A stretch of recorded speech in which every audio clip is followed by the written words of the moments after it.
नमस्कार, आप देख रहे हैं द जनहित और मैं हूं विनीत। दलित पिछड़े इस देश में अब बकरीद के बकरे हो गए हैं। हर कोई जो बाजार में आ रहा है उन्हें पत्ता सिर्फ तब तक खिला रहा है जब तक वो उसके दरवाजे कटने के लिए ना आ जाए। मैं ये बात क्यों कह रहा हूं? नॉट फाउंड सुटेबल के नाम पर तमाम विश्वविद्यालयों में दलित पिछड़ों का शोषण हो रहा है, उनको नौकरियों से बाहर रखा जा रहा है। उस पर आवाज उठाने के लिए एनडीए गठबंधन का हिस्सा मंत्री, कैबिनेट मंत्री अनुप्रिया पटेल सामने आ गई। उनकी चिट्ठी वायरल हुई, लेकिन जैसे ही चिट्ठी वायरल हुई योगी आदित्यनाथ की सरकार ने सफाई पेश कर दी और अनुप्रिया पटेल का साथ देने के लिए संजय निषाद भी इस लड़ाई में कूद पड़े। लेकिन संजय निषाद, अनुप्रिया पटेल और योगी आदित्यनाथ सरकार जो इस बात की सफाई दे रही है, उन तीनों का मंतव्य समझने की जरूरत है। अनुप्रिया पटेल पिछले 10 सालों से सत्ता का सुख भोग रही हैं, कैबिनेट मंत्री हैं, पिछले सरकार में भी थी। उनके पति लगातार सत्ता का सुख भोग रहे हैं, उत्तर प्रदेश सरकार के बहुत करीबी हैं। दोनों पति पत्नी मंत्री हैं, मलाई काट रहे हैं, लेकिन उतने से पेट नहीं भर रहा है। मैं ये बात क्यों कह रहा हूं आगे समझाऊंगा।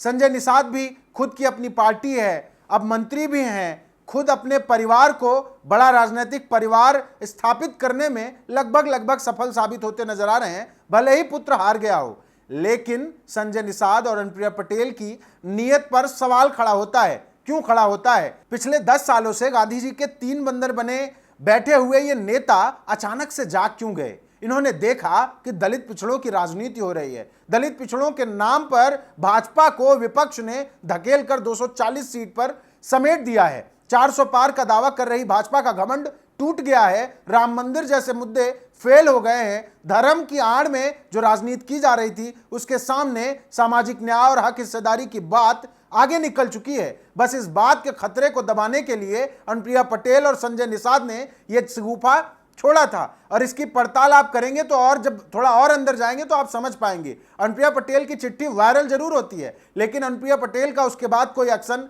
नजर नहीं आता। संजय निषाद अनुप्रिया पटेल की हाँ में हाँ मिलाते कहते हैं कि निषाद समाज को योगी सरकार और भाजपा सरकार न्याय नहीं दे पा रही है, छोटा सा काम नहीं कर पा रही है, तो क्या पिछड़ों को न्याय देंगे? पिछड़ों के साथ अन्याय हो रहा है। इन दोनों नेताओं के दोहरे चरित्र को अगर आपको समझना है तो समझिए कि लेडी श्री राम कॉलेज में साल भर पहले ही नफस लगाया जाता है। इन दोनों की जुबान पर ताला लगा रहता है। बीएचयू में, दिल्ली यूनिवर्सिटी में, चंद्रशेखर यूनिवर्सिटी में, किस यूनिवर्सिटी में एनएफएस का इस्तेमाल पिछले 5-7 सालों में नहीं किया गया? दलित पिछड़ों को नौकरियों से बाहर रखने के लिए लगभग हर बड़े विश्वविद्यालयों में सैकड़ों मामले आपको मिल जाएंगे, जब पिछले 10 सालों में एनएफएस लगा के ओबीसी एससी के स्टूडेंट्स को बाहर का रास्ता दिखा दिया गया, लेकिन इनकी जुबान पर ताले लगे थे। 69,000 शिक्षक भर्ती में आरक्षण का घोटाला होता है। दलित पिछड़े वर्ग के छात्र लगातार लखनऊ के इको गार्डन में बैठे रहते हैं। बारिश, धूप में, ठंडी में, कड़ाके की ठंड में वो बेचारे अपने छोटे छोटे बच्चे लेके अपनी लड़ाई लड़ते हैं, लेकिन अनुप्रिया पटेल की जुबान पर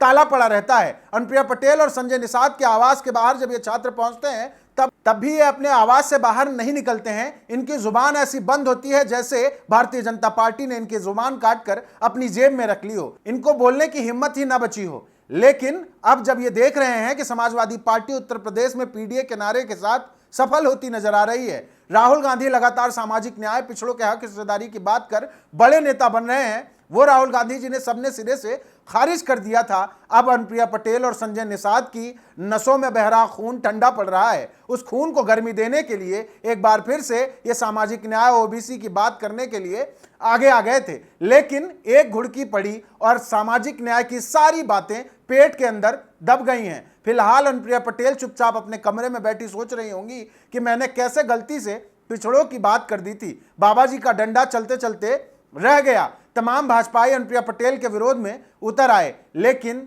जो नेता समाज के नाम पर गुलामी करते हैं, दूसरी पार्टियों में जाकर अपने समाज के नेताओं को गुलाम बनाते हैं, अपने कार्यकर्ताओं को गुलाम बनाते हैं और उनके हक हिस्से की जितनी भी रोटियां हैं सब अकेले खा जाते हैं, उनका हाल अनुप्रिया पटेल और संजय निषाद जैसा होने में ज्यादा दिन नहीं लगते हैं। आपकी क्या राय है इस पूरे मामले पर? हमारे कमेंट बॉक्स में जरूर बताइएगा। चैनल को सब्सक्राइब करना मत भूलिएगा। धन्यवाद।